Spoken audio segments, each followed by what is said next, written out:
है, तो उनके कहने के बावजूद आप उसको सिंसियरली क्यों नहीं ले रहे? क्या आपकी नज़र में नारी सुरक्षा की कोई कीमत नहीं है? क्या संस्कारों की कोई कीमत नहीं है?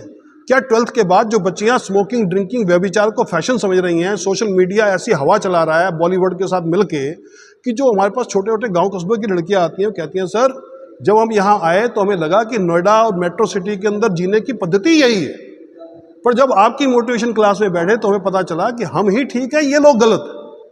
अब जो संस्था ऐसा काम कर रही है कि हमारी जननी जो है संस्कारित हो, क्योंकि हर परिवार की जो पहली गुरु है वो माँ होती है।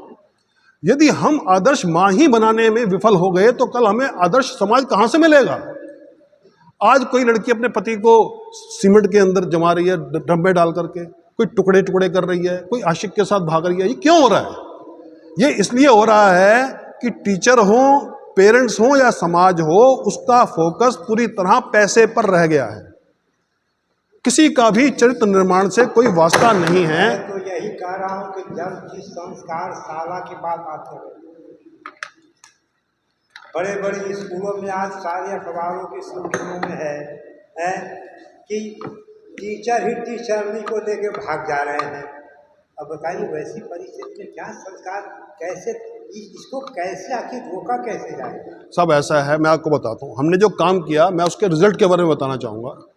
जब से हमने अपनी वर्कशॉप शुरू की सेक्टर 15 के अंदर, आप सबके दुआ आशीर्वाद से वहाँ पर सुसाइड पूरी तरह बंद हो गई। हमारी वर्कशॉप शुरू होने के बाद एक भी सुसाइड सेक्टर 15 में नहीं हुई। अच्छा, कितनी ही लड़कियों ने मोटिवेशन द्वारा स्मोकिंग छोड़ी, ड्रिंकिंग छोड़ी। 5 लड़कियों को हम अब तक सुसाइड से बचा चुके हैं, जिन्होंने खुद कहा है कि सर हम इस लेवल तक पहुंच चुके थे, और 5 को हम लिविंग रिलेशनशिप से बाहर निकाल चुके हैं। हम डंडे के बेस के ऊपर किसी के हृदय परिवर्तन के ऊपर मन नहीं रखते। हम जब तक प्रॉब्लम को सॉल्व नहीं करेंगे हमें रिजल्ट नहीं मिलेगा। हमारी परिभाषा, मान्यता ये है। जब तक, एक मिनट सर, जब तक हम उनकी प्रॉब्लम समझेंगे नहीं, उस प्रॉब्लम का हल नहीं बताएंगे, तो उसका हल हुए बिना वो उस प्रॉब्लम से कैसे निजात पाएंगे? और ये हमने प्रैक्टिकली देखा है। इसी चीज ने हमारा रुझान बढ़ाया है। इसी चीज ने फंडिंग ना होने के बावजूद भी हमें अपनी जेब से काम करने के लिए मजबूर किया। मेरे पास एनजीओ के अंदर भागने दौड़ने का काम है। मेरा काम इंजीनियरिंग मशीनरी का है। वहाँ की कन्वेंस मेरे को काफ़ी नहीं पड़ती थी। मैंने टोटल फाइनेंस अपनी जेब से करके 100% एनजीओ के नाम से नई बाइक ली है, क्योंकि मुझे काम करने के लिए संसाधन चाहिए। इसी तरह से और भी बहुत से खर्चे हैं। अब मैं ये सोचता हूँ कि मैं दर दर जाऊँ, पैसे मांगता फिरूँ, तो भैया मैं तो इतना डिमोरलाइज हो जाऊँगा कि मैं काम करने लायक नहीं रहूँगा।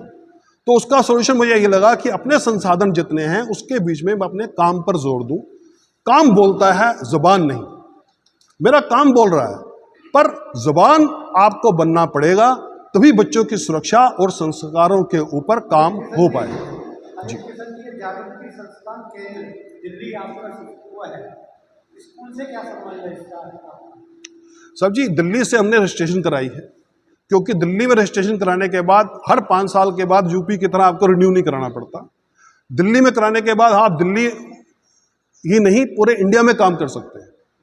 और दिल्ली में कराने का तीसरा फायदा यह है कि आपको फंडिंग सेंटर और स्टेट दोनों से हो सकती है। और स्कूलों में हम वर्कशॉप कर रहे हैं, दिल्ली के भी, नोएडा के भी, सेल्फ डिफेंस की, मोटिवेशन की, धार्मिक, अपने बच्चों को धर्म की जड़ों से जोड़ने की, उनको ये बताने की असली श्रृंगार जो है वो गुणों का होता है। ब्यूटी पार्लर में जितना मर्जी सच सवर के आ जाओ, मुंह धोगे तो भी नहीं धोगे तो पसीने से भी उतर जाएगा। कुछ स्कूलों का नाम बता सकते हैं नोएडा के बीच में आप?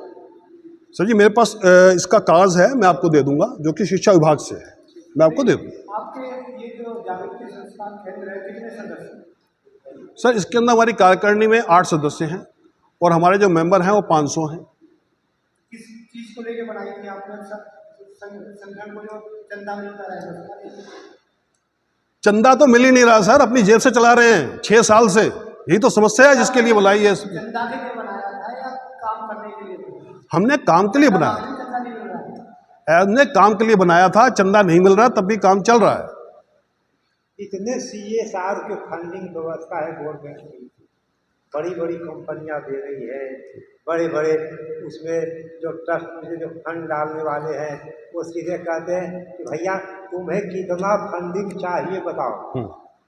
अब मैं इसकी कितना फंडिंग चाहिए, सीधे वहाँ खुला दरवाजा है, वो कहते 60% वापस करो, 40% ले जाओ, 10 करोड़ 20 करोड़ 50 करोड़ करोड़ों की वहाँ बात है। तो ऐसा क्यों ना इस्तेमाल कर रहे हैं? सर जी,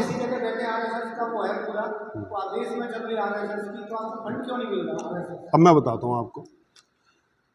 ये जो आपने कहा कि 60% वो कहते हैं हमें दे जाइए, 40% ले जाइए, यही सबसे बड़ी बीमारी है। जो लोग ऐसा करते हैं उनको तो दिक्कत है नहीं, और वो लोग काम नहीं करते, वो फंड खाने का काम करते हैं बुक वैल्यू के हिसाब से, आप भी जानते हैं।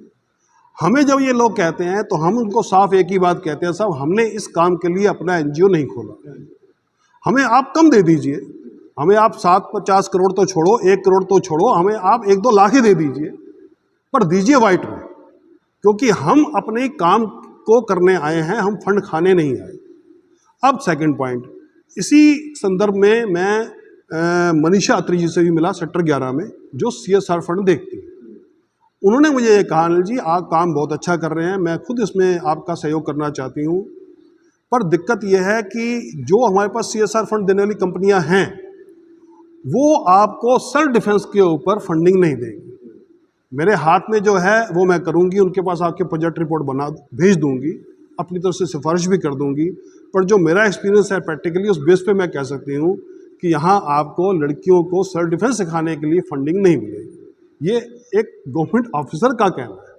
यानी इस विषय में हमारा समाज इतना सोया हुआ है कि डेली घटनाएं हो रही हैं, हर कोई कहता है ये क्यों हो रहा है, ये क्यों हो रहा है, पर जिनके ऊपर दायित्व है, जिनको गवर्नमेंट ने छोड़ा हुआ है पैसा कि भैया ये पैसा आप सोशल वर्क के लिए दो, ना तो उनको ये मतलब है कि काम हो कहाँ रहा है, ना उनको ये मतलब है कि काम किस क्वालिटी का हो रहा है, वो किस काम के लिए क्या करने लगी हैं वो आपने स्वयं अभी बोल दिया। यही समस्या है और इसके लिए मैंने एक सोल्यूशन लिया है सर, वो मैं आपके माध्यम से कम्युनिकेट करना चाहूँगा कि जहाँ CSR वालों को ये छूट दी जाती है कि आप CSR फंड दीजिए, वहाँ उनकी मनमर्जी चलती है कि वो CSR फंड किस तरह से दे, उसके अंदर वो अपना हित देखते हैं।